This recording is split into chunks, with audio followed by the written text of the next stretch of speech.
И така, здравейте отново. Включвам се по един повод.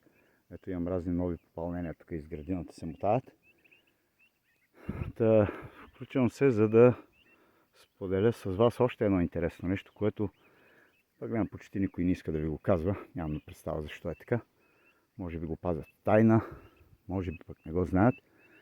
Става дума за цветния прашец. Цветния прашец с тези как бяха, прашецоловители, дед гловите пролетат там и го продавате, да. Той е много красив, но на практика в него няма нищо. Особено след седмия ден. Значи това не съм го измислил аз, каза го много уважаемия от мен професор Кашковски. Лошото е, че е гаден руснак, ама какво да правиш?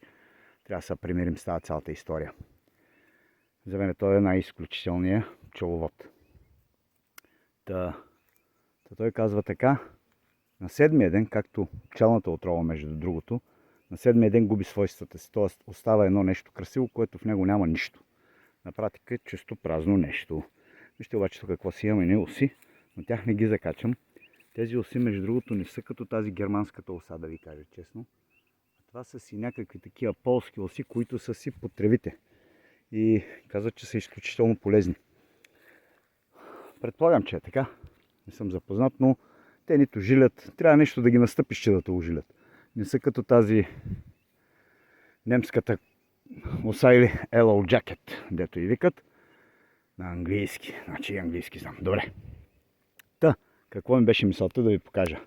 Значи, тръгнах да вадя и аз медец. Аз го вадя малко след като, да речеме 10 дена. Казват, че на 6-тия ден меда след края на медосбора е готов. Аз го вадя малко по-късно, за да бъде, освен всичкото, и да бъде зрял.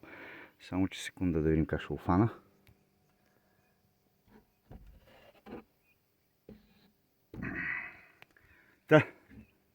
Ето за това и да рече. Това се нарича перга. Виждате ли? Значи меда, венеца, иначе е чудесна пита, нямам такова, но не се стърпях, трябваше и аз да си извадя малко пергичка. Това, хора, е ценното. Това е ферментирал цветен прашец. Тоест пчелите са го подготвили за изключително дълготрайно съхранение и в него нещата, които са, примерно, ако е имало 1 грам витамин С, е станал 15 грама. Нещата са се увеличили. Това е ферментирал продукт. Вади се изключително лесно. След като центрофугирам меда, който е отстрани, ще го сложа в фризера. Ще изрежа, нали, тази част, която ме интересува. Ще я сложа в фризера и просто го начупвате и те падат като топчета. И тогава тези топчета вече си ги смесвате там с мед, стривате си ги. Може така да ги ядете. Изключително са добри, хубави са. В интерес на истината опитвал съм, много са добри. Но това е ценното, а не прашеца. За прашеца няколко пъти ви казвам, че това са просто мъжки полови клетки на цветята, нищо повече.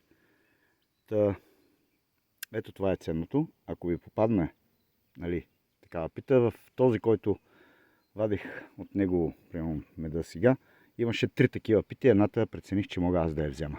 Дете съм им го оставил и едната ga взех аз. Това ми беше мисълта и от другия край така в общи линии. Ето е къде е.